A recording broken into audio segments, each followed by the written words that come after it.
every action you're taking is leading you to where you want to be. There's no magic that's going to happen that's going to change it. You have to change it inside of yourself. I wrote down that I wanted to make 500,000 bucks in a year, right? 500 grand. No clue how I'm going to do it. I just, you got to start by writing it down. Then I wrote down all the ways I could do it. When you're making decisions that you're saying, I deserve this, or Lucy has it, so I want it. Susie's doing this, so I want to do this. And you're making those emotions and you're trying to fill those emotion gaps. Use that same logic. Is this just the pizza and the cake?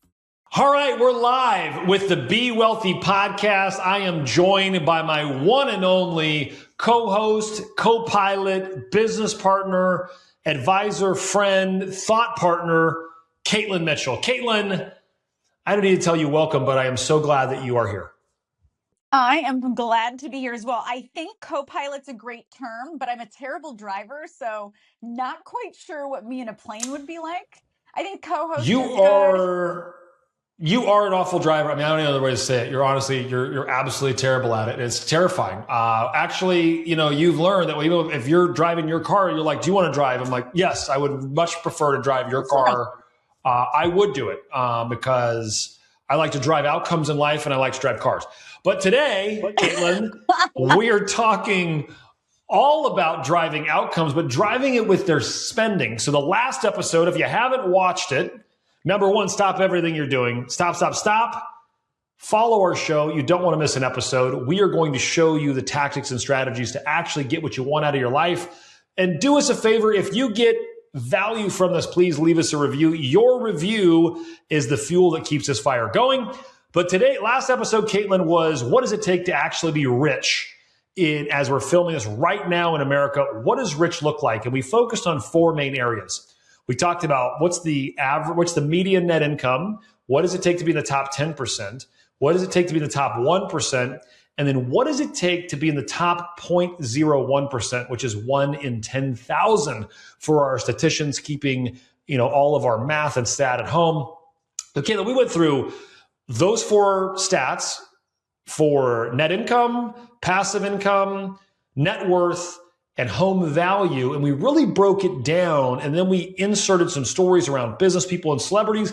And what does it actually take to be rich? Because if you don't have a target you're aiming at, Caitlin, I found it almost impossible to hit when I don't have a target. And I think that's true for most folks.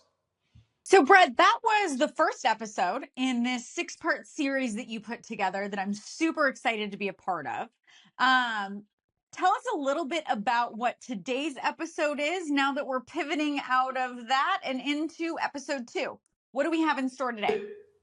Today, we're really going to look at different levels of spending, everything from $100,000, $250,000, $500,000, $1 million.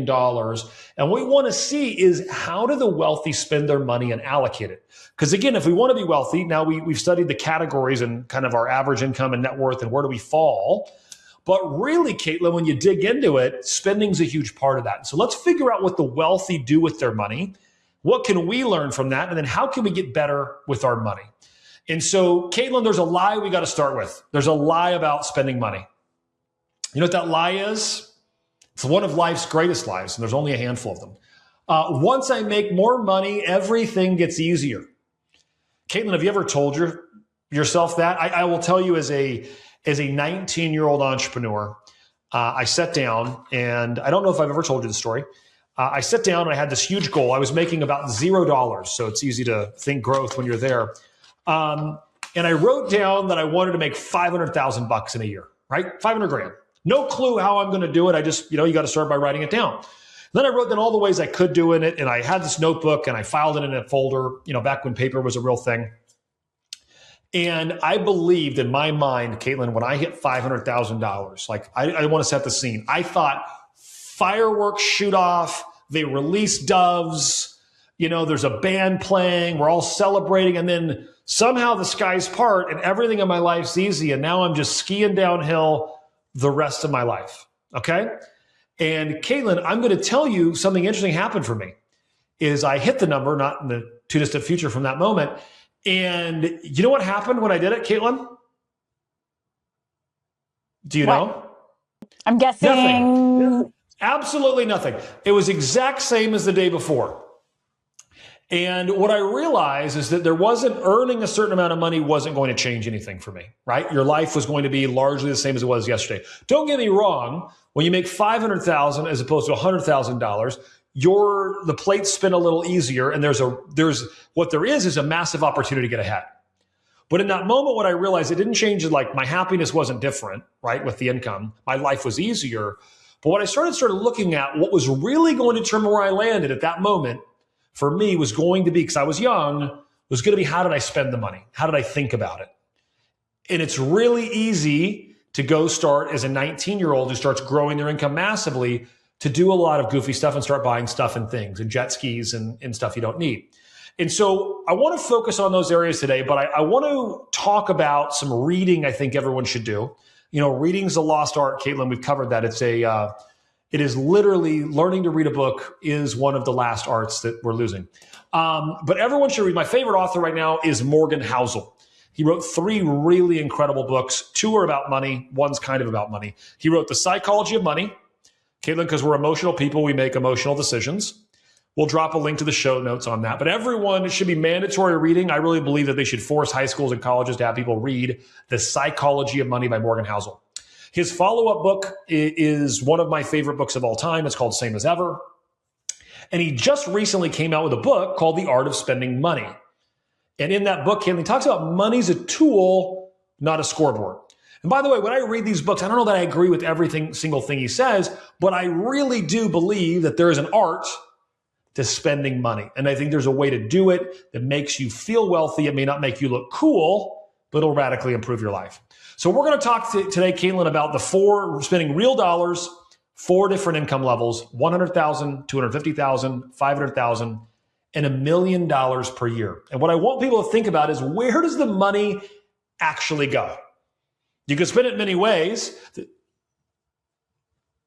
You can spend it many ways, right? But is it status driven? Is it habitual? Does it improve your life? There's so much to spending your money in a way that supports your happiness and actually allows you to feel better and creates more joy. And that's really what I want to talk about here today. I think it's interesting. We say this phrase a lot internally and in our team and in our masterminds. And I think people miss the depth of it. And it's that money just makes you more of who you are.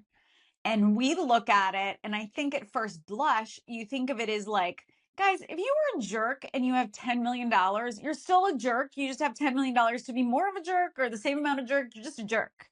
If you're an ultimately fantastic human, whether you had $10 or $10 million, you're a fantastic human, and you just have more of the capacity to be that fantastic human. But I think it's true beyond that. I think it's true in your habits.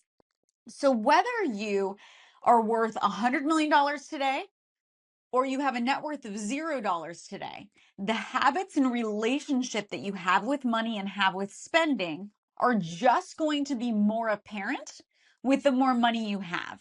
So think of it as a magnification. So if you're telling yourself the lie of, if I just had more money, these problems wouldn't exist, we can use a quote from my dad. What's the constant? You will still be that same person with just more money to either do the right things with or the wrong things with. Your choices of what you're spending it on or how you're allocating it towards your future wealth will just be on a larger scale. So every single person who's listening to this, as Brett goes through these specific income levels, 100,000, 250,000, 500,000, and $1 million, know that these paradigms for you of how you spend your money will be the same unless you make a change. So the problems you're experiencing today, if you're at 100,000, are probably going to be similar problems for you later. So changing those things by doing the right reading, the right education, listening to this podcast, learning from Brett, that's what's going to help to make those changes, to make sure every action you're taking is leading you to where you want to be. There's no magic that's going to happen that's going to change it. You have to change it inside of yourself. So I'm really excited to see all 4 of these income levels and what it looks like.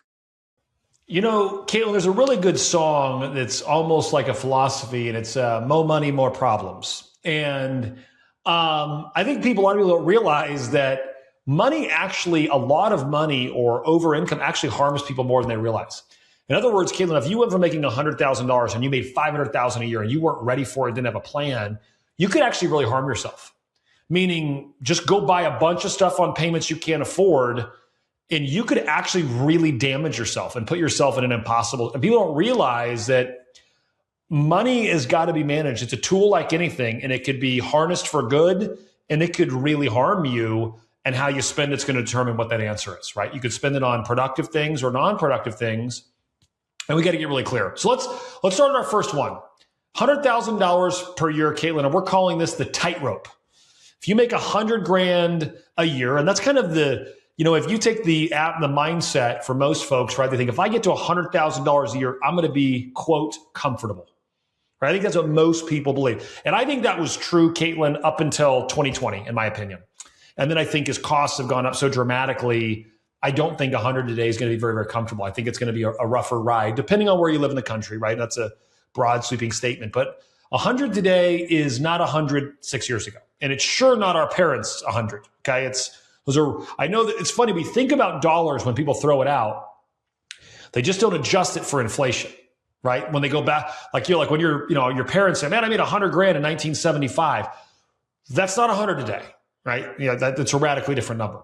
So here's where it goes. Caitlin, if you make $100,000 a year, $27,000 is housing on an annualized basis, 27% your house. Okay? And this is taking renter ownership. We're averaging all of it. You're spending $11,000 on food, right? Little less than $1,000 a month. Cars, $14,000, a little more. Now this is the average. I think that's too high. That seems crazy. If you only got $100,000 now, you're going to drive a crappy car, pay it in cash, and ride it till the wheels fall off. But $14,000. Healthcare, $7,000. That seems about in line. Entertainment and vacations, $3,000. Entertainment and vacations throughout the year. I got to be honest, Caitlin, that's tight, right? We're probably camping or something, right? I mean, $3,000 entertainment and vacation, not entertainment on the vacation. This is a combined category. Kids or education, partially, we're lumping those together, $1,500 and $7,000 for savings or retirement. But Caitlin, you add all that up. There's not a lot of luxuries and stuff in here, right? And this is what I would argue why people go into credit card debt, because their things are tight. And what credit card debt, or all debt is, Caitlin, all it is taking your time and you're taking it in the future. You're spending it today and you're stealing from your future. That's what bad debt is. It's all it is. Man, I'll tell you what makes me nervous about that is the savings and retirement number. That makes me nervous because if we go back to last week's episode, the last episode that we did based upon net worth and growth, if you're putting $7,000 away, fantastic. You're doing more than the median. However, that may point out, like at age 60, we looked at that number and there was no passive income. Net worth was wildly low. But I also, other than cars, Brett, I don't know how they really could do it for much less. Maybe we can scrimp a little on food. But as far as housing's concerned, I mean, I don't know, like rent, I know in our apartment complexes and what that looks like that's reasonable. Like, I don't know how they do it for less other than the cars. So we're going to go to some things you could do. So we're going to get there. But so the first, and I'm quoting Morgan Housel, the first thing we got to do is you got to realize one thing. Spending reflects your priorities. Another way to say it, Caitlin, every purchase reflects your values. Two things in life you can go look at. If I could take any person, if you showed me 1 month of your bank statement and you showed me your calendar, I'd tell you what you care about. I could see everything you value, right? Is it thoughtful or is it just crap? I mean, you could see it almost instantly. And so, it's very tempting to think you're good or bad with money. But your spending reflects what you think's important, Caitlin. Like when you look at someone spending, it's what they think's important. Here's another one. It's what they feel they deserve, which is dangerous. I deserve this. I work so hard. I can't, I coach people privately, some of the top real estate agents, investors, mortgage people, random business owners. I've been coaching for like 15 years, one-on-one. It's my labor of love. I love unlocking what people want in their lives. And I'll get this from my clients sometimes, Caitlin. They go, you don't understand, Brett. I'm going to buy this bigger house right now because I deserve it. And I'm like, whoa, what do you mean you deserve it? Based on what? Based on entitlement. Based on your emotional feeling and you said it on the phone? That's not reality. What does your balance sheet say? Can you afford it? But be careful with saying, I deserve this. What? I mean, that's crazy. And then the other thing is people buy to fill the emotional gap, right? What you do is we make an emotional decision. Took my car in for repair. Repair's $3,000. While I'm walking around thinking about it, walking around the car lot, and I go, I got to buy a new car, obviously. Put in $3,000, this piece of crap. It's going to fall apart in 5 or 6 months. I'll put another $3,000, and then it'll be 10. And pretty quickly, you've wrapped yourself into buying a $70,000 car that you can't afford. And we've all done it, present company included. So knowing that we're going to make emotional decisions and justify with logic, we're going to have rules around our money. So what you should do, Caitlin, how do we optimize at $100,000? Before you jump into that, I wanted to point something out because, Brett, you're just a data person. So for you, decisions when it comes to money and decisions when it comes to a lot of things in your life, you just build a model and then you think about it in a non-emotional way. Let me pause you though. Hold on. I'm not a data person. I'm an emotional human, and I know that. So I had to create rules because otherwise I will make emotional decisions. I'm no different than everyone else listening or watch this. I've had the same thing at the car dealership. I've had all that. And I realized this is emotional. So Caitlin, I had to reduce things to math that automated my decisions. And so some of it's math, some of it's rules, but I created rules of how I approach things to eliminate the emotion. I'm sorry, I'm not a data person naturally. I appreciate that. I want to lean into for just a second, and I'm pretty sure it was Morgan Housel's book. I've read all of his books, and obviously, I'm a ferocious reader. I love to read. So I think it was one of his books where he does this comparison.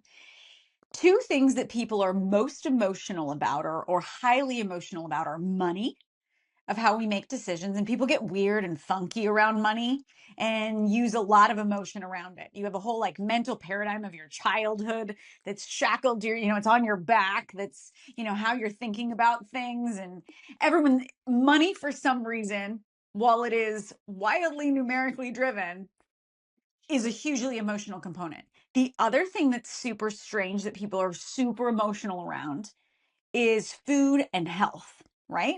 So when people think about, what they're eating, or you've heard the term oh my gosh, I had a bad day, I just want to have a piece of cake and eat my feelings. There's emotion that's driven with that as well. And this term that you brought up, what you feel you deserve. If I said to you, Brett, you had a hard day, you should eat that whole pizza. You would say to me, Caitlin, the pizza's not going to fix my day. There's nothing to that, right? It's easy for us to look at that and say, that's an unhealthy response to a pressure in your life, right? You're applying that same emotion when it comes to spending. When you say something like, I'm really getting my butt kicked at work. You know what I deserve? I deserve a new car so that when I drive to work, I feel better about myself. And when I drive home, I feel better about myself. And it'll be worth it. I want that little boot on my neck and that reward. Well, if I told you that in the pizza sense, you would tell me I was nuts, right? Caitlin, that's only going to cause me more problems later in life due to my health. So rewarding myself by eating the pizza and the cake while I Netflix and chill or whatever it is, right? That's going to not solve my problem. In fact, it's going to give me greater problems in the future. Same thing on the spending side.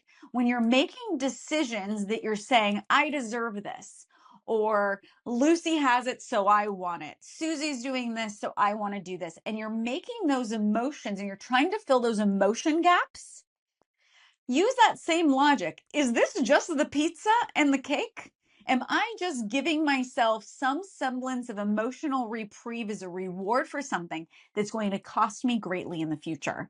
And when he drew that parallel, I'm pretty sure it was Morgan Housel. When he drew that parallel, I went, I would never sit and eat the cake, but I would buy the new shoes, right? So what does that actually mean? Is that damaging me in the future? Or is that purchase along the lines of making the right diet choice? Am I making the right money choice? So that rang really, really true to me. I'm pretty sure that's psychology of money. And it's so hard because we live in a comparison society today, right? And people are so focused on an outer scorecard versus the inner scorecard, which we've talked about. Warren Buffett said there's two ways to live your life. One, you could worry what everybody else thinks about you, or two, you could just worry what you think about yourself and what the people that are going to be with your entire life think about you, which is a very small group. And people are so worried about that external scorecard that they try to do things to impress people that they loosely know, kind of know, and may not even hang out with in the future, that don't know anything about them and really don't care. The reality is the average person does not care what car you drive. They're so consumed in their own life, they don't care. Not caring that Nobody's they're anti-you. They're not really thinking like, wow, oh my gosh, I can't believe you got the new Audi. What? I mean, like, no one's that impressed. In fact, when they're too worried thinking like, I can't. They're like, I got the new Range Rover and I can't afford it either. We both are wrong. And so at $100,000 Caleb, we got to quit. The first rule, the income shouldn't be about impressing anyone. The first thing you got to do is you got to realize at that level, you don't have any margin, right? You have no margin. Margin being the gap between something bad happening in your life and you hitting, really bad situations. So we need to create margin. Margin allows you to have breathing room. You can think, you can plan, you can respond. If you have no margin, you're forced into tough situations. So at 100,000, Caleb, we need to optimize for four main things. Number one, housing that leaves room for savings. Maybe you got to get a 4-bedroom house and have two people living in, and you got a roommate, right? That helps take the edge off. You've got to fix your housing, right? If you're in a 1-bedroom at $2,700 a month or whatever, that's going to be tough, right? That's really tough at that income level. Your housing consumes such a large portion of your budget. It's going to be really hard for you to get ahead. Next, you got to build an emergency buffer. You got to find a way to save up enough money. I'm going to call it 10 grand. You got to get 10 grand in a checking account that you never touch unless you need it to eat, right? You got to get to there. You need reliable transportation. It's funny. In my trust, right? When you have a trust that's irrevocable, you basically write a letter, Caleb, to your trustees of how you thought about the money because you're not in control. I can't control it from the grave. I pick really smart people and then I write a letter on my views of money.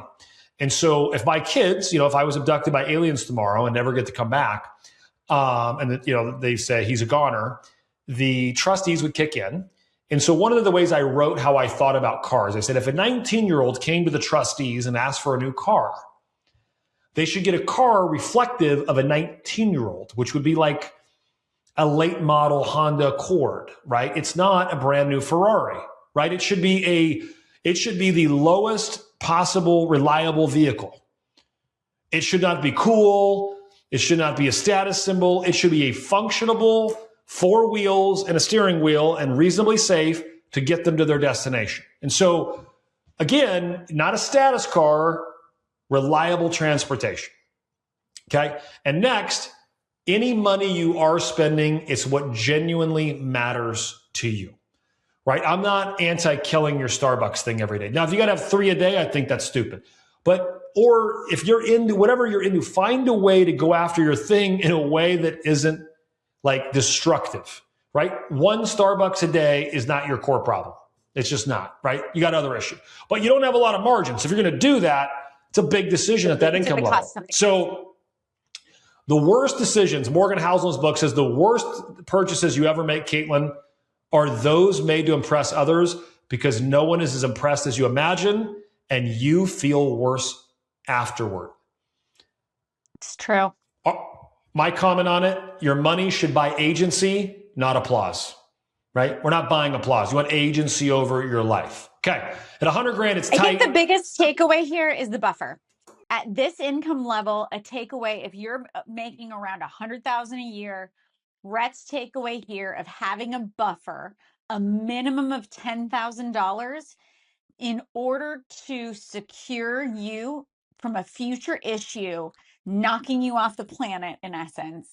A $10,000 buffer is the key takeaway here. Make changes in housing, in transportation, cars. Knock off the 3 Starbucks a day, right? from a food perspective, get that 10,000 as quickly as possible because it provides you a safety net. And something else he said that we brushed over, it provides you the ability to respond, not react. When you don't have that buffer, you react and can make decisions that can compromise your future.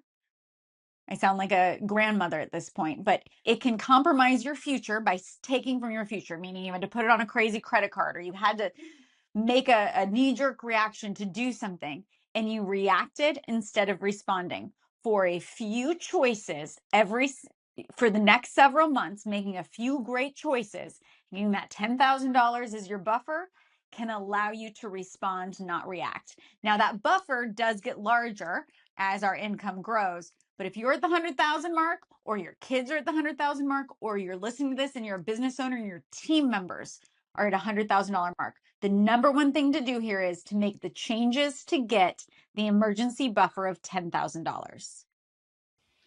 100%. The word I use, Caitlin, is margin, right? This level, you got to create some margin in your life.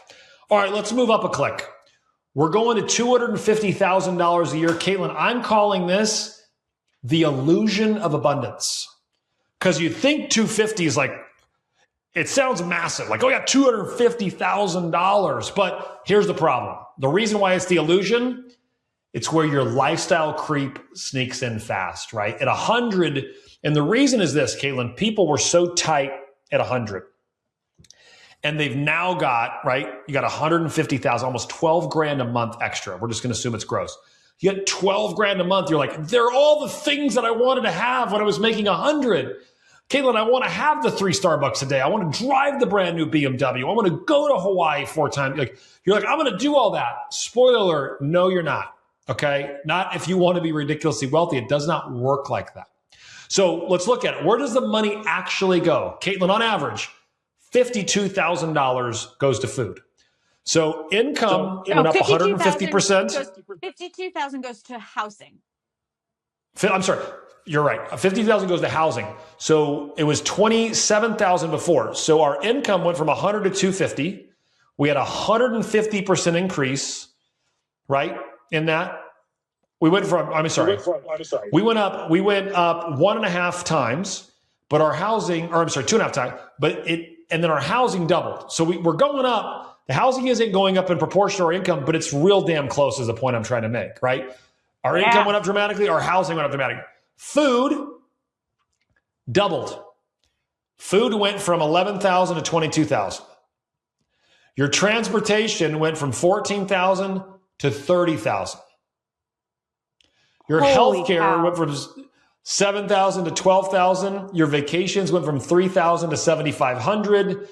Ironically, kids in education, a little less than double, and your retirement or savings tripled. So your income went up 150,000, and you went from saving 7 grand to 21,000. Now, here's the joke I have, Caitlin. I always ask this. I love asking this in a crowd. So if you're in a crowd of, when I'm speaking to an audience, is there a family of 4 in here that lives off $100,000? Right? Hand will go up. Boom, right here, me. I love it. Is there a family of 4 in here that makes $250,000? They go, yeah. And I'm like, well, where does the money go? Right? You always want to know where does it go? You have an extra 150. They both say, we don't have any money. And it's crazy. And you're like, and it's same city, right? Similar economics. The person that's making 250 just got a little nicer car, a little nicer house, and a little nicer healthcare, eating a little nicer food. It's crazy. It feels like freedom until you realize your fixed expenses scaled exactly with your income.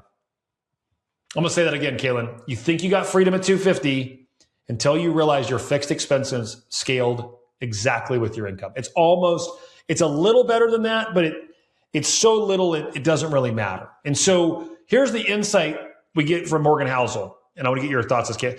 The insight is now we got to go status versus utility. It was all status at 100, right, that we're worried about. Today, right, we need more utility spending. And I want to define those. Utility spending is what actually improves your life. It's the things you do, Caitlin, that make your life better. Status spending is to change how other people see you. So I would have all of our listeners right now look at your last 5 major purchases over $500. Did they improve your life, or was it to impress someone else? Another way to know, Kayla, if you couldn't post about it on Facebook or Instagram or TikTok or wherever you're on, if you couldn't post about it and no one knew about it, would you still buy it? What are some examples of that? So can you tell me some utility spending at this level, or an example of one that you've heard of recently that is different than the status spending version? At $250,000, right? I can give you 40, but you tell me when you want me to stop. What I would think about, right? What I did at that level is I started investing in all the things that would get me more time. The greatest investments, by the way, you can't really post about that because like, oh, I have an extra hour. No one would care. I started investing in I was doing my own landscaping, right? So first thing I did, which was, we're in Arizona, it's hot, it's annoying, it's hard. If that takes me 3 hours on a Saturday, and if I could go pay someone, whatever, $200 a month, and they're going to come every week and do it. And so I've bought back 12 hours for $200 a month. That's an incredible utility spending.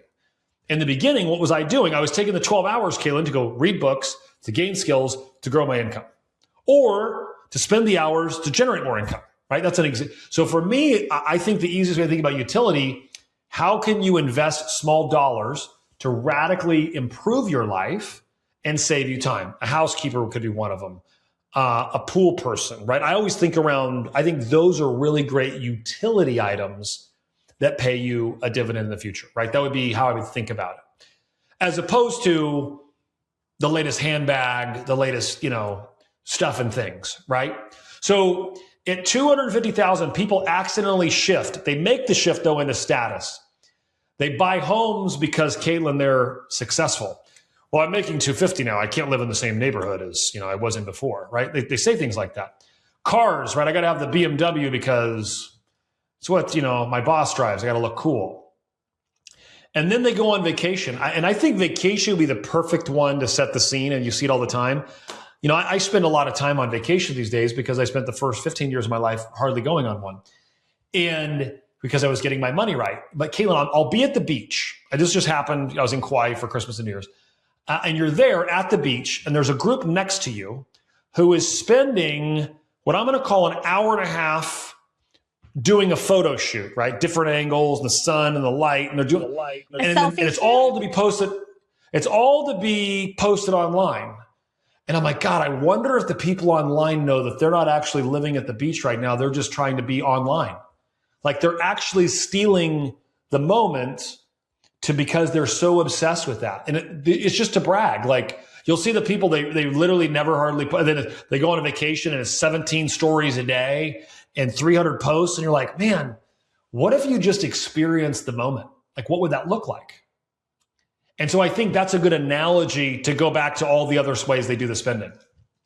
Or like the concert that they paid a fortune for the tickets, and then they watch the entire thing through the viewfinder for their phone because they're recording the whole thing to put online. And you're like, well, you paid a fortune, but you're still watching it through your phone. You could have just stayed home and watched it through someone else's phone. Put it down and enjoy the moment. So I agree with you. That helped a ton. The lifestyle creep is the big one. You said to me a few years ago, and it coincides with some of the things we've been talking about recently. If someone made an additional, maybe they got a bonus this month, right? Maybe they're a W-2 employee, they got a really cool bonus. They made an extra $5,000 in Q1 for hitting all their goals, right? Where does that show up on their balance sheet when I look at it in June? Is it still sitting there as additional income that's getting invested, or did it torch? And you often talk to us about, guys, go out and figure out how to increase your income so we can take some of that money and go and invest it, right? Those have to go together though. If we increase our income, but then also allow the creep in, right? Now all of a sudden we haven't achieved anything, which is what he's saying here. You spend the money on status versus utility, and you haven't achieved anything. Caitlin, here, Morgan Housel, to anchor your point, it's so good. He literally says, buying things for other people's admiration is like eating junk food. It tastes exciting, but leaves you feeling emptier. So good. Back to my pizza and cake. That's your pizza and cake. It's from that. So, all right, what do we optimize at 250,000? Control your fixed costs before lifestyle creep wins. It's the reason we talk about and educate. I think budgeting sucks universally because people don't, cut everything out, all the enjoyment out of your life. That's hard. What I believe is that you're at 100,000, lock in your long-term fixed expenses, and let's call it $8,000 a month. Okay. So Caitlin, if you've got 2 checking accounts, all the money goes into one, no matter how you make your money, W-2, business owner, whatever. And then every month you take your $8,000 and you transfer it over to your operating checking account. And now you live your life. You pay your bills, you pay your rent, you pay your mortgage, you pay your car payment. Now, spoiler alert, Caitlin, we should have predetermined things. We should save some money there. But now what we do is we only have $8,000. Now the key is you're never going to transfer more money over unless you need it to eat. Not because you went out and DoorDashed a bunch of stuff, but because, or Uber Eats it, but you literally have to live on that 8,000. And what it'll force you to do is anytime you go to make that transfer, you're going, ooh, I'm not living in line with it. And so I built that system that as my income skyrocketed, I kept still transferring over the 8,000. Now my income went from 100 to 250. I might have taken my monthly burn rate to 10,000 a month, right? My income more than doubled. My expenses went up 25% or whatever, right? I let it go up a little. So I got a few more lifestyle things. But Caitlin, I've always lived by this. I transfer the money, and when it's gone, it's gone. Like one of the early times we did it, my wife and I overspent that month, and we got to like the 25th of the month. And sadly, we had more month left than we had money. And she said, well, what are you going to do? I go, what are we going to do? We're nothing. We're just going to exist. Like we have a pantry full of stuff. And a refrigerator, and yeah, like good news. My dad's a pinto bean farmer, so I always got bags of. I go, baby, we got pinto beans here. You can live off this for 5 days. Now we weren't starving. Don't feel terrible for us, but it's a great lesson. And by the way, you think I wanted to go through that pain? Hell no. I had the money to transfer. But what I can tell you, next month we ran a little tighter. We're like, we're not doing that. We'll splurge at the end of the month, not at the first of the month, right? But it's a really good lesson. So you've got to control the fixed expenses before lifestyle creep wins. So you don't let your expense out. We have a mastermind. Oh, I was going to use a quick story for you on this. We actually have a mastermind member in one of our groups that was struggling with lifestyle creep in their household. And they were utilizing just putting all their expenses on a credit card. And then at the end of the month, they paid it out, did the balance sheet. But they could never get ahead because the lifestyle creep kept going up. So if they set their amount at 8,000, which honestly was their amount, their credit card bill would be 11 or 12,000, and it wasn't catastrophic. They could pay or it. 18. Yeah. Well, for this example, for her, it wasn't catastrophic. Nothing was, going to compromise the integrity of their existence. But that $2,000 or $3,000 difference was compounding over the entire year. And it wouldn't allow them to buy the second rental on their wealth plan, right? It was the $2,000 at 20%, like it was going to compound such that it would compromise the integrity of their entire wealth plan.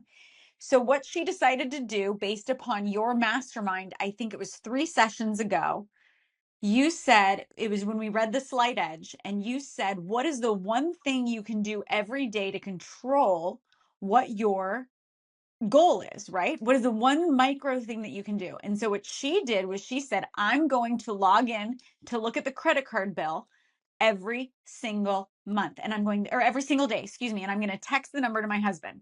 We both know that by the end of the month, it's got to be at the 8 or lower. They've never missed a month since. And she just told that to me a couple of weeks ago. They've never missed it since. And now they're back on track with their wealth goal because she got a control of the creep. You don't realize it when it's $100 here, 4 Amazon things here, a little bit extra here, and you're just spinning. Utilizing a simple habit like that to manage your creep, or like what Brett said, it's the transfer of the money into the account. Put some kind of barrier around yourself. You don't have to live like paupers, right? Brett's saying you don't have to have like a super strict budget where it's like, oh my gosh, 14% is this and 12% is this. And, I've got envelopes with cash in them and I'm going crazy. It doesn't have to be that. You can allow yourself to live a really beautiful life. Just don't let the creep of expenses steal from what your plan is for yourself in the future because you weren't paying attention. Caitlin, I love you brought that point up, but I would change one thing when you said, it wasn't catastrophic. I would argue the difference when you're supposed to be spending 8 and you spend 12. See, I would argue it is catastrophic. Meaning the problem, Caitlin, is that amount of money, that $4,000 of torch per month is the difference hitting all of your goals or hitting none of them. It's that big of a deal. So we've got to build that to get to that 8. The easiest way is sweep the money over, spend it on a debit card that's linked to that account, and literally, again, if your income goes up from 100 to 250, got an extra 150 grand, let your expenses go. You've got that amount of money. Now have your expenses go up 20%, 30%, even though your income went up more than 100. All right. What do you optimize at $250,000? If you're listening to this, watching this, and you're making 250, you got to make sure your expenses don't outpace. So if your income's growing, you got to make sure expenses are way, way slower growth. Housing and cars, 2 biggest expenses, make them manageable. Easiest way on cars, I'll give you an answer. If you can't buy it twice in cash, you can't afford it. I heard that recently. That's Grant Cardone. If you can't buy it twice in cash, you can't afford it. So you want the brand new Range Rover, Caitlin, it's 150 grand. If you don't have just 300 grand rattling around in cash, you can't afford it. I buy all of my cars, as you know this, via Ware. And I cannot tell you because I always want to put, the next 100 grand into an income producing asset. So I literally, the first time I ever bought a car for $100,000, Caitlin, you actually know when it was like 3 years ago. That was the first one ever. Because I looked at that 100, I'm like, nope, my old car's fine. It's just fine. I wasn't driving a piece of garbage, but I was not driving, my car. I was not driving an incredible car. My favorite vehicle is a $3,000 99 Silverado, different story for a different day. But my point is the cars and housing is where you get into trouble. One question to always ask, I talked about this, would I buy this if no one would ever know?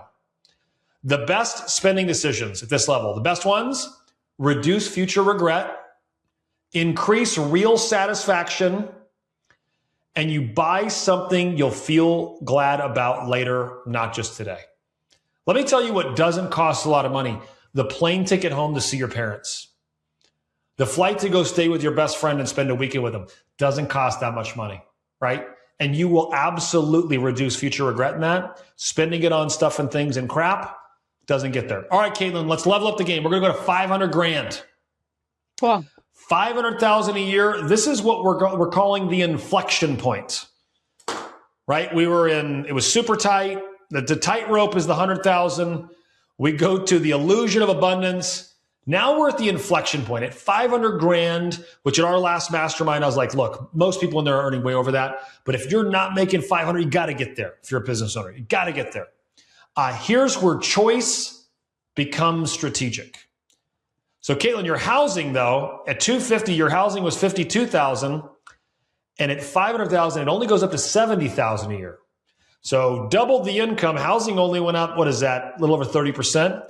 Food went from 22,000 to 30,000. Transportation went from 30,000 to 50,000. Healthcare went from 12,500 to 15,000, pretty consistent. Vacations went from, vacations almost doubled. So at 500,000, you're spending $12,500 in vacation. Kids in education is $5,000 per year. And the average person, sadly, is saving $45,000, about $45,000. So they're saving 10% of their income. That's tough, right? That's not near enough. And so this is where mistakes don't destroy your budget, but it's where intentional spending really pays off, right? You got enough money at this level, Caitlin, you can make some really goofy decisions and stack up a bunch of things. Problem is, you build all these little payments that all added together are a lot. It's a problem. I don't believe in payments. I think you know this. I've never had a car payment my entire life. It was the best advice I ever got my dad. Buy a car with cash, never have a payment. He bought me a car when I graduated college. He said, you're on your own. My advice to you, never have a car payment. I've never had a car payment my entire life.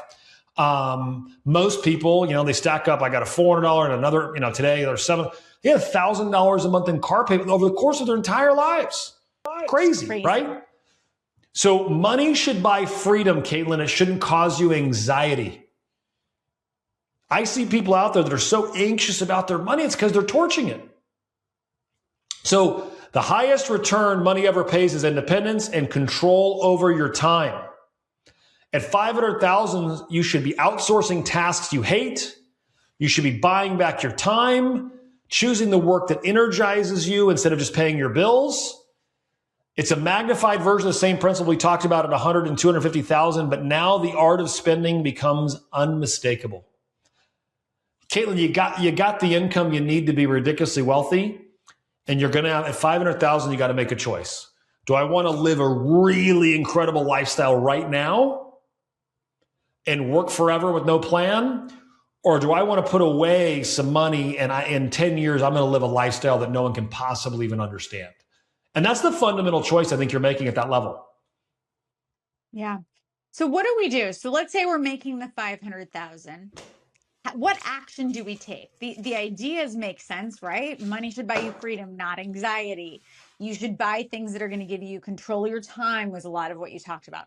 But where do we really look at how we're spending our money and what to spend it on? What would you do at this level? So what I would first do, right? So if I was spending, in the example, at 250, I'm spending 12 grand a month, right? So I still got 100 left over to do something with. Now I might adjust my spending to say 20 grand a month because I'm making, so going from 12 to 20 is going to feel like a lot if you do it right. So I increased my lifestyle dramatically. But now, right, I still got $250,000 a year to aim at my future.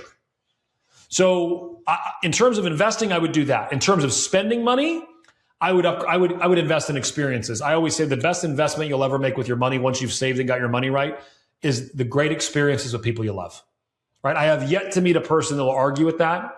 A great experiences with people you love. And that can be your friends, your family, whoever, but that's important. I also think at 500,000, you should invest in your health. You know, one of my mentors said, Brett, take 10% of your money and invest it in your education. And as my income has grown, that's been really hard to keep the education expense up. And the expense isn't the right word, the education investment up at the level of my income. The other thing is take 10% of your income and invest it in your health. And in the last 2 or 3 years, I've been doing that. And I will tell you, it's dramatic. I would also, the other great spending, Caitlin, I would be investing in your personal growth, reading the books, joining the mastermind, getting a coach, getting around things that either grow your income or make you a better human. And then I would also just get more time freedom, right? That's the stuff that matters. So I actually think at 250, you should have solved all your status stuff that you needed. Hopefully that wasn't a ton. And now you're looking at just more utility, better experiences, better education. And really, you've got to make another decision too, Caitlin, is do I want to invest in me to take my income from 500,000 to $1 million? And I think people lose that part. Like, my journey was over investing in this vehicle. All of my original investments, until I got to making about $1 million a year, I was buying assets, but outside of buying an asset, it was all in me. I've invested millions in education. Why? Because the gap between what I know today and what I need to know is the opportunity, right? Everything I know, everything I believe, everything I've ever done, that collection of experience is leading me to get the exact results I'm getting right now. So Caitlin, if I want something more in the future, if I want change, I've got to change. Well, what does that look like? Well, what's the gap? How do I lead more effectively? Do I need to get a book on scaling or on marketing or on empowering people or decision making or whatever that is? I've got to start asking different questions. How do I grow my income from 500,000 to $1 million? Probably isn't going to be found sitting in your living room watching Netflix doing the same thing you did yesterday. It's so funny. We travel all over the country together, and you teach at these wealth workshops where hundreds of people come into a room, and for 8 hours, you're teaching all of the principles of how to go from where they are today to really creating an incredibly wealthy life. And universally, you take questions at the end, universally at every single event, someone raises their hand and says, I'm not yet where I want to be, and I have $10,000. I don't have my net worth where I want it to be, Brett. I'm super behind, and I have call it $10,000, $20,000, $50,000. And they say, in the first part's always, I'm not where I want to be. And the Yep. second part is always, what should I do with this bucket of money that I have first? Because we talked about a million things at the event, right? Like all these different avenues they can go, from taxes and saving money and the right insurance and the right entity and trust structures. And you could invest in hard money lending. You could do this. You go over 42 different things. And that's always the question. I'm not where I'm at. I want to be. And I have 20,000, insert the number. What should I go do? And you always give the same answer. Can you tell everybody what it is here? Mm-hmm. I give the same answer. So, I mean, first of all, the background is everyone in life thinks they should be further ahead than they are. That's a human, universal thing. There's not a single person on watching this, listening to this, doesn't go, I should be further ahead. I mean, I have that same thought. So the first comment I make when they say, I'm not where I go, you're right where you're supposed to be. You're in the perfect place. Everything you know, believe, your income, your experience, your life has led you to this exact moment. You're right where you're supposed to be. And the second thing I say is, if I had $10,000 and was looking for the greatest investment ever, I'm like, oh, someone's got good returns, low risk. You want this finance, and they're looking for something to put their money in. And I go, perfect. You ready? I would invest all $10,000 in your own education. Now, would I do it in one lump sum? No, I would not. I would go and I would determine what skill do I need to find that would take me from where I'm at right now, making 100, it would take me to 250, or what skills. And then I would have, like, let's say you're running a roofing business and you're the, your owner, you got an assistant, and you're selling roofs all day.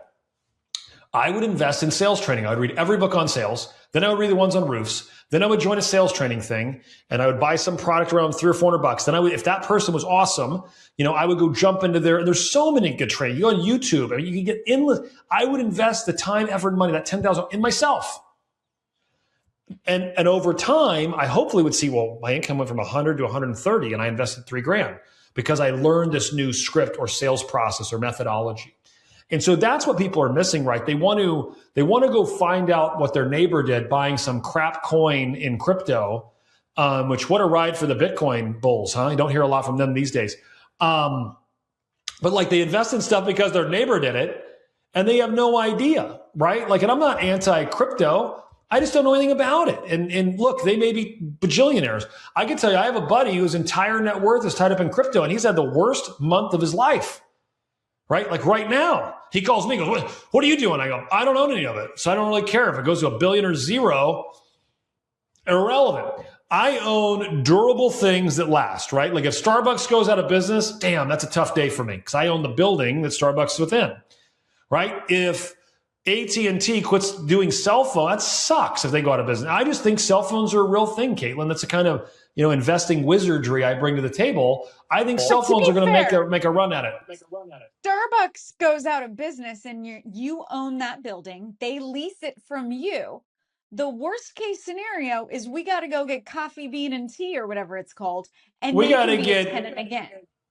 Exactly. We got to get it. It's not a disaster for me. I'm just saying it's an annoying Tuesday. As opposed to, you whipsaw your net worth down 60% or 40% in 60 days. I don't know. I think that's tough. So it's just about the best investment you'll ever make is in yourself. And you talk about compounding in the future. That one does compound massively in the future. All right, Caitlin, let's go to the big money. The mizzle, as they're calling it. $1 million a year. What we're going to call it, Caitlin, it's a completely different game. It's literally... It's where money shifts from a tool to where you can architect and design your whole life, right? At that level, done right, done wrong, you're in the exact same spot as the guy at $100,000, guy or gal. Literally, done wrong, you just got a nicer car and a nicer house, but actually the number in your checking account is still zero at the end of the month. Zero is the same whether you made a lot or a little. So let's talk about where it goes, Caitlin. Housing goes to about $100,000 to $120,000 a year. Food is $40,000 to $50,000. Transportation goes up to $80,000, which just blows my mind. Entertainment, vacation goes to $20,000 or $30,000. Kids and education go to $50,000. Healthcare goes to $30,000, and investing and saving goes up to $200,000 plus. Okay. Nothing when you look at that, Caitlin, is like tight. You're like, oh, how do they do it? Right? There's room there. Again, the further you go up this ladder, Caitlin, I think what people are going to realize is that happiness wasn't found in things. And I'll tell you a story in my journey in that. So at about 20 years old, I was dating someone who was my wife. 25 years later, we married for 20, together 27 years, 26 now. And so I did this vision board. I had her do it. We sat down, we did vision boards. We went away, like went to different rooms, we got magazines, we cut it out and glued it. And I came out with mine. And she looked at hers, and mine was like this cabin in the mountains. And it was these other, like, they were largely material things, right? This is, 19, 20-year-old Brett. And I hung that vision board across from my desk. So I'm staring at it while I'm working all day long. And it was funny. I looked at it every day, but then you're kind of just becomes like something that, like, once you see something every day, you kind of don't really see it. Like, you're looking at it, but it's your subconscious. You're just kind of not there. And then it was 4 or 5 years later, I had all those things, right? I had them all. Everything on that board was in reality, from the watch I thought I wanted to whatever. But mine was all like largely material. And what I learned in that journey, Caitlin, the more money I made, the less I enjoyed material things. And then I did then my second vision board was like a little material, but largely like they were things that meant experiences, right? It was just a picture of the beach. And it wasn't about going to the beach. It was about being at peace and being with people I love, looking at the ocean. It doesn't cost anything to go to the beach. Now, it might be expensive to get to the one you want to go to, but it doesn't have to cost that much money. And so the journey, I think, is time. If you really evaluate, my income has never been higher as we set to film this right now. You have a front row seat to that. And I would argue personally, I've never spent less money than I'm spending right now. And my wife's like, are you on this minimalist thing? And I'm like, kind of. My closet is largely empty. There's about 5 of these black shirts. They're all the same. I wear a uniform every day because I want to optimize for decisions. I don't really care. I'm not trying to impress anyone. I wear black pants and a black shirt every single day. I have like 3 pair of shoes. No, I don't need more. This year, and I mean, I'm speaking because I think it's helpful for our audience. This year, my kids and wife gave me Christmas presents. And every year I say, please don't give me anything. I love you all. I want you to open stuff. I'm happy with what I have. And they give me stuff anyway. And then at the end of it, I literally handed it all back to my wife and said, do me a favor and please take all this stuff back. I don't want any of it. I love you. Grateful for the gifts. It's not that I'm ungrateful. Baby, it weighs me down. Like, that stuff weighs me down. And I bring that point, Caitlin, up because I think people overinvest in the things that actually matter. And I think, everyone's got to get there to experience that. But if you can really anchor yourself into what do you really want to spend your money on and what will bring you joy, I'm just telling you, it's not the flashy Gucci bag. Sadly, it just isn't. Well, so what do I say? I think that the most shocking thing here, Caitlin, is that knowing when enough is one of the greatest gifts money can buy. And I think when you really figure out your life, people are chasing this perpetual wheel, right? I'm going to get my skills. I'm going to grow my income. And then I'm going to be able to spend more stuff. And then I'm going to grow my income again and be able to, buy more stuff. And then I'm going to grow my income and buy more stuff. But where does that end, Caitlin? And the analogy I use is most people, like, literally, have you ever seen like the experiments when they do like the rats, they're running on that wheel, that treadmill? The rat, I don't know that he knows that he's not going anywhere, right? He's just running. And I think the average person out there, Caitlin, I hate using that, they're rats in a wheel. And they're just running. But if they just got off the wheel for a minute and said, wait a minute, I don't want to keep running the same wheel. There's a whole other world out there. I don't want to get in this wheel going nowhere. I want to go do some really cool things with the other rats. I want to go do some epic things. And I just think it's a point that people got to realize that maybe real wealth is measured in other things. We're measuring it in dollars, but I'm going to tell you, you're measuring in experiences later. It ties back into how you started this series, right? We're on our second episode here, but you started our last episode with really talking about how people solve problems. Low-level problems they're talking about stuff and things. Mid-level problems, they're talking about people. And high-level problems, they're talking about how they can live bigger lives. So when you look at our spending, it's the same model there. Whether you're $100,000 earner or income producer, or you're $1 million, where you're spending and allocating your time, energy, and resources. Are you buying stuff and things? Are you spending it with people? Great. Are you solving bigger problems in order to create more long-term freedom and opportunity? So we're going to actually put this in the show notes. But what I have is it's something that you shared a while back at one of our masterminds. And I took a screenshot of it off of your slide deck and I put it on my desktop on my computer. And everybody will be able to see this through the show notes, but it's a stick figure. And what he's doing at the beginning is he has two choices. One, he's climbing up a hill that says hard decisions, right? Early in life, he's going through hard decisions. He's the $100,000 earner. And now he has to make the choice of how he's spending his money, how he's continuing to invest in his education, or is he maybe just, going to the bar and having a couple extra beers, right? Or did he go and buy the books that are going to help him to increase his income? He has to make those hard decisions. There's his alternative, which was easy decisions. And that guy's like sliding down the hill and he's having a blast. The easy decision guy ends up needing to climb backwards up the hill in this diagram that you'll see, leading a really hard life. Because when he made the easy decisions early on and wasn't solving the high level problems at any income level, it leads to a harder life. But when you make those right decisions today, and guys, it can start today. Start making those right decisions by just reallocating the way that you're thinking about how you're spending your money so that you're getting the right return on the investment. Meaning, if you're spending your money on investing in your education, awesome. It should give you the right rate of return long term.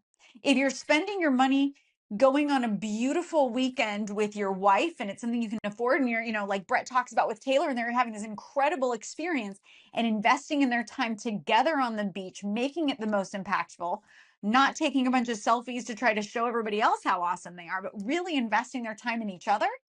Well, that's an incredible return that's obviously worked for them. They've been, together for 27 years. But if it's the Gucci bag at the expense of investing in yourself or spending time with the people you love or buying a cash flowing asset, is that going to give you the right rate of return? Was that the easy decision today that's going to lead to the hard life? Or was it the more impactful, maybe not as easy decision today that's going to lead to the better life as it compounds over time? So no matter of where your income level is, money is just going to make you more of who you are, whether you're making the decisions correctly at your earlier stages or at your later stages. So it's one of my favorite graphs, and I know which one you're talking about. We'll drop in the show notes. Caitlin, I always think about it this way. This point right here is a decision, okay? And going up is a positive decision, and going down, I got my fingers, for those listening, I got my fingers kind of the peace symbol turned sideways. And so what you look at here, Caitlin, is, let's just say my goal is up here and my opposite of my goal would be down here, okay? So every decision you make in your life is going to move you closer to your goal or further away. But hold on, right here, there's going to be another decision-making point. And is that goal, you're not going to make them all perfect, but over time, we want to have the decisions keep going up and up and up as it relates to our financial world, right? So bad decision, I went and got at least a Range Rover for $2,000 a month. Ooh, tougher one. Further away from your goal, right? Now I'm here. Then I went into credit card. Boom. Well, really quickly, you made 3 bad ones. Man, that's tough. Now we got to make like 50 good ones in a row. So I always think about, like, where does this decision, lead me? So at $1 million, what should you optimize for? Shape your life, not your image. Spend on experiences, relationship, and autonomy. Avoid inflation, lifestyle inflation that buys applause but not peace. The other thing I would say, kid, is all personal finance is personal. So quit copying other people's decisions on what worked for them and make sure you do it for yourself. And so I want people to leave here with a framework for the rich life, Caitlin. First, only spend money in ways that align with your values, right? Number one, what do you value? Do you value people? Do you value time? Do you value whatever? Spend money. I value time dramatically in a way that probably is very shocking to most. Caitlin, you know I am a psycho for time. I will not waste 5 seconds of it. And so I spend my money to save time because I really value it. It's what I value. Why? Because I want to go either give it to others or I want to go spend it with the people I love. Next, you want to spend it on things that buy freedom. Like our entire thing at Be Wealthy, our mission statement was the mission statement of my life is about getting free. Spend your money in a way that gets you free. Also, spend it in a way that minimizes regret. One book that everyone should go read is The 5 Regrets of the Dying. People that are on their deathbed, when they looked back, that book will drop in the show notes, had a huge impact on the way I live my life. And lastly, Caitlin, you've just got to watch, you got to spend it in a way that doesn't inflate your lifestyle without improving your life. And so the framework, Caitlin, if you're at 100,000, you want to optimize for margin, right? Put margin in life. If you're at 250, optimize for discipline. At 500,000, go for freedom. And at $1 million, make sure it's purposeful and it's intentional living. It should buy you control over time, not approval from others. So the question, Caitlin, as we wrap this episode up, isn't how much you can make. It's how can you wisely actually spend what you have. And so we're going to drop in here a worksheet, Caitlin. We've actually built out a worksheet based on this. We're going to drop that in there because everyone can put in their income. You could put in where you're spending your money and what percentage they are. We're going to give you a filter and some tools. Go download this tool and absolutely utilize it, and it will provide immense value for you in your life. So we'll drop all that in there. Caitlin, what are your parting thoughts as we wrap up what's spending money, where the money actually goes? So I think there's two things, right? It's the worksheet that we've created that you're really able to look at, where am I spending my money, so that you can sit down with your partner or your family and look at, where are we spending our money, guys? And is that getting us where we want to go? That worksheet, without question, is going to be really important, but it's going to be even more impactful when you pair it with Brett's balance sheet. So we're going to give you that as a download as well. And that's your monthly balance sheet that you go in and you allocate, here are my assets, here are my liabilities, as far as bank accounts, credit cards, all those goodies. It might take you 2 or 3 hours to set up on the front end, but then every month it should take you less than an hour to update. And that way you have a gauge. You've sat down, you've really looked at, where am I spending my money? Where do I want to be spending my money? And then my balance sheet is measuring that every single month to make sure it's helping me to achieve my goal. I think when you marry those two together, you have an incredible roadmap to get where you're looking to go. And here's the coolest thing I'll say, Brett. A lot of times we listen to podcasts, and I'm going to categorize this for a second as a financial podcast. We're talking about money. Guys, they're kind of a drag, right? People are saying, oh, don't spend as much, and you need to live super tight, and it needs to look a certain way. And you listen to a podcast and it's people constantly, or you read a book and there's a lot of negative around it because you're looking at someone telling you all the things you cannot do. I think the coolest thing I've experienced in learning from Brett over the past 11 plus years is he doesn't spend the time telling us what we can't do.